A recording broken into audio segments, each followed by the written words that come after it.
Hai semuanya, jumpa lagi di Cerita Anak Rantau. Bareng gue Dia, seperti biasa kita akan bahas cerita-cerita tentang rantauan.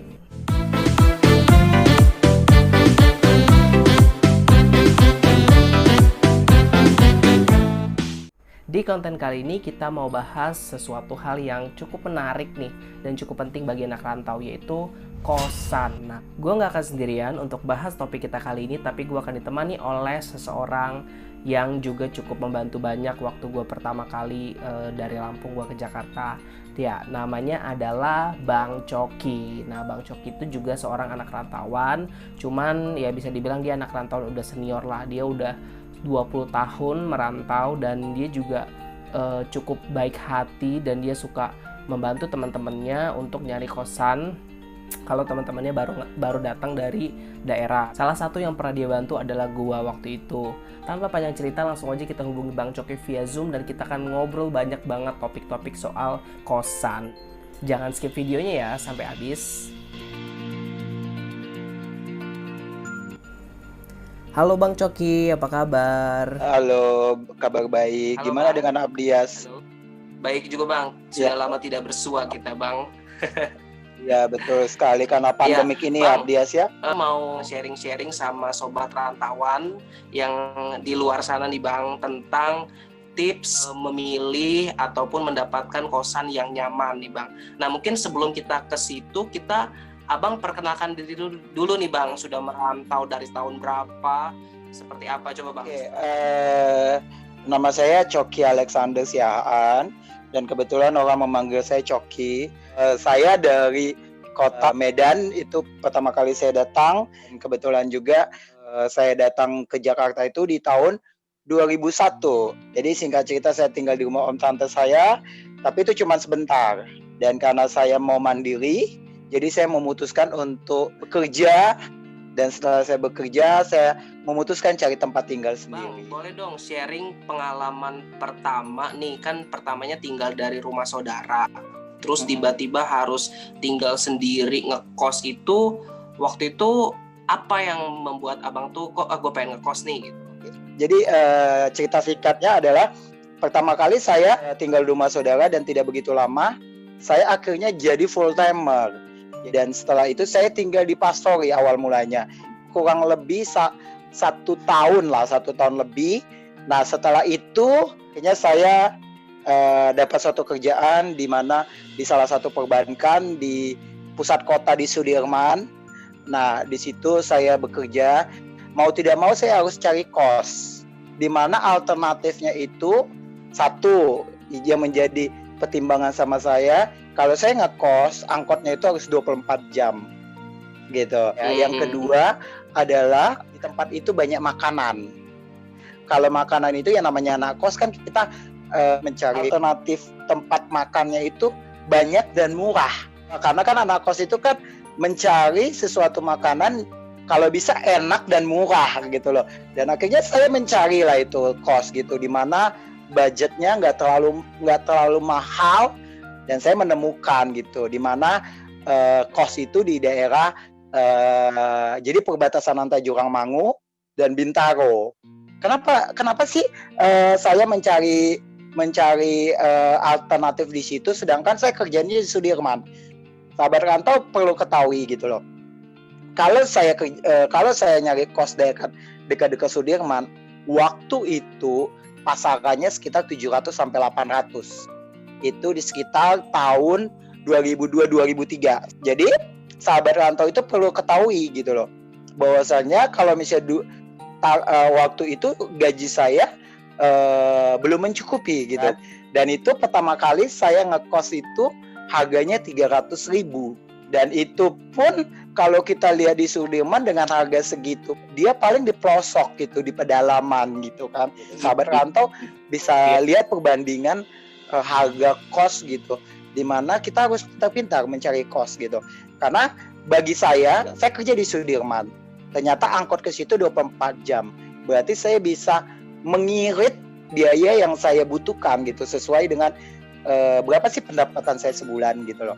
Jangan nanti kita udah kos besar pasak daripada tiang gitu loh, besar pengeluaran, biaya kos, makan dan lain-lain, teteh bengek yang lain, itu lebih besar daripada kita punya gaji gitu loh. Jadi sahabat rantau harus memikirkan semuanya itu. Begitu Abdias.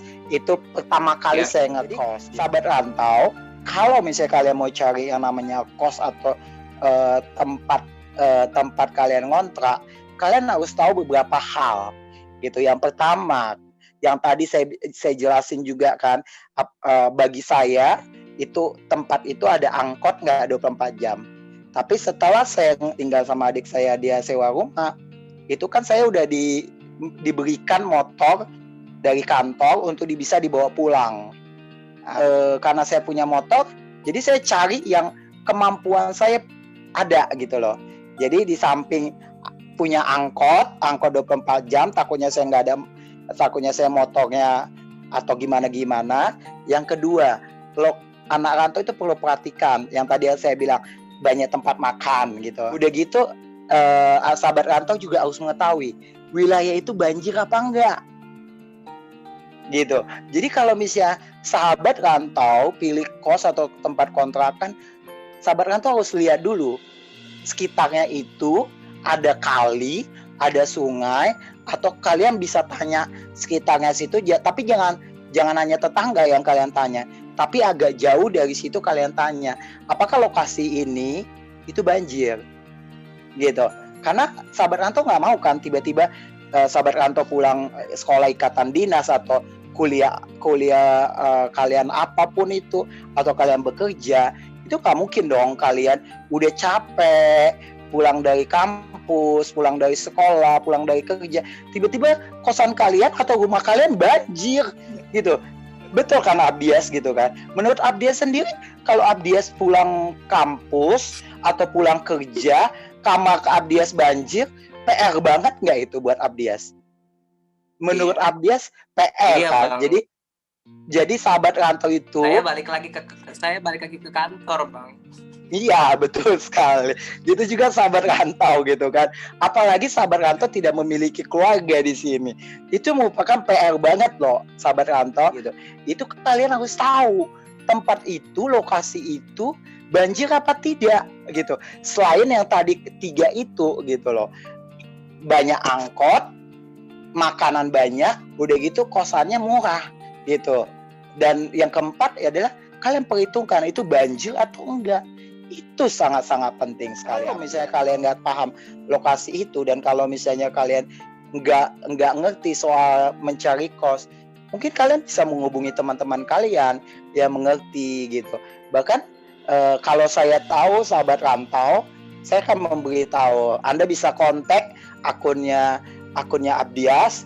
Kalau misalnya saya ada waktu, saya akan bantu gitu. Karena nggak semua sahabat rantau atau anak rantau yang mendengar konten ini, dia memiliki cukup banyak relasi seperti saya gitu. Kalau misalnya kita punya relasi dan mengerti wilayah itu mungkin gampang. Jadi kasihan mereka yang arti kata gak punya saudara tapi mau ngekos gitu, nggak tahu di mana tempat kos gitu. Itu saya bisa rasain, itu sangat susah gitu. Apalagi kalau misalnya dengan budgetnya sedikit, itu sangat susah Abdias gitu. Ada beberapa orang yang saya kenal gitu kan, mereka mau cari kos, saya tanya budget kamu berapa gitu, kamu mau wilayah mana.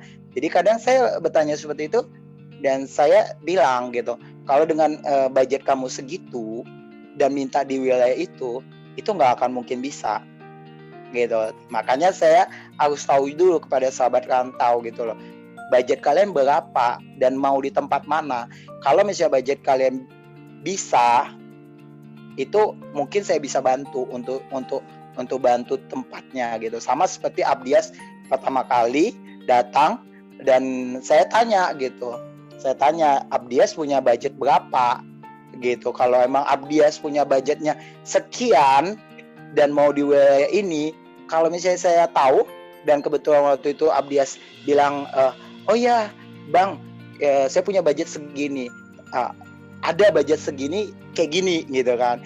Tapi kalau misalnya Abdias mau silahkan, tapi kalau enggak apa-apa. Oh Bang, itu kayaknya begini, Saya coba bantu cari yang lain gitu. Jadi saya akan bantu sahabat rantau yang benar-benar pengen tahu di mana kos atau tempat yang saya tahu. Ingat, garis bawahin yang saya tahu.